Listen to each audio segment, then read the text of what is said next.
Right to this now, autism organizations are feeling neglected by the government. They are calling on government to consider relaxing the regulations to allow daily walks for autistic people. They also want care centers to be reopened to admit new patients. For more on this, I'm joined now by the National Education Facilitator for Autism South Africa. That's Vicky Lamb. Vicky, good afternoon. Thank you for talking to us. So explain to us what are the specific challenges that the condition of autism presents in a context where people are confined to their homes, unable to go for daily walks and the likes. So the autistic person, there's lots of different elements to autism, and one of them that we have noticed particularly during lockdown is a lot of our families are battling with the sensory challenges that we see in autism. So a lot of autistic people perceive the world differently in terms of their sensory perceptions to neurotypical people, and one of the ways that they are able to regulate is through movement such as exercise, going for walks. Some families take their kids for a drive to help them regulate, to soothe them, to help calm them down. So one of the concessions that we have asked for is that our autistic families are allowed to go for exercise. They're allowed to go for a walk to try and reduce those sensory challenges. There have been quite a few stories to all of the different organizations across the country of families struggling and people struggling because they're not allowed to go out and they're not allowed to exercise. So we're seeing self-harm and we're seeing a little bit of damage as well. That's one of the concessions that we've asked for. The other one is for facilitators or caregivers to families with autistic children, because these people require additional support and they're capable of so much, but they still need support. So by allowing these caregivers or these essential caregivers or facilitators, essential permits to go and work with these individuals, it reduces the strain on the family, and particularly families who are essential workers themselves. The other issue that we've had is families being arrested and fined for going to get medication for their children or for going to get diapers for their children, which is just really not acceptable. So we've had one case recently in KwaZulu-Natal where mum tried to go and get diapers and she was arrested at 8:30 in the morning and was only allowed back to her child at 3:30 that afternoon. So things like that have been cropping up, and this has come to light to the different organizations that we've been working with over the last 3 weeks.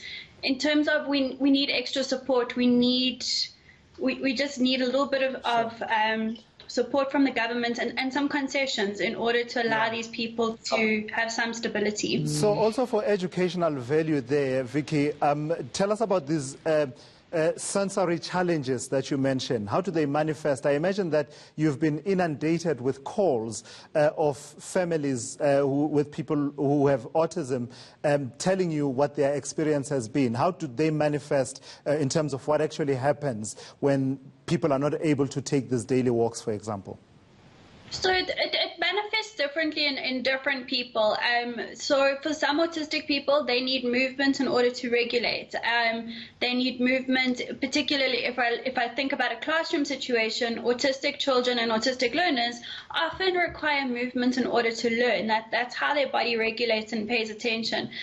So when you're dealing with a very high anxious situation or where you've got lots of anxiety, these people need that movement in order just to regulate and help calm themselves down. It's the same as when you get really stressed or you've had a bad day and you want to go and just kind of get that frustration out. It's a similar sensation. But also sometimes sounds can be too loud for the autistic person. They might require wear sunglasses in bright lights. Different textures might impact. So it's really very different for each autistic person. But the common thread that we've seen recently is that a lot of families have asked, please, can we just go for a walk?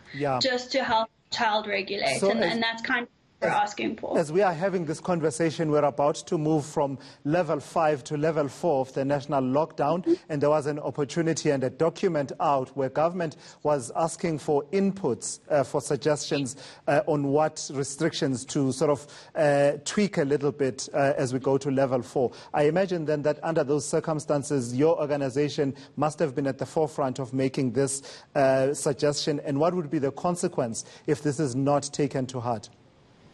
Yeah, so we were making suggestions right up until this morning, so that document I think was due in at 12 o'clock today, and we have submitted our recommendations along with the other organizations that we've been working with. Everybody has submitted.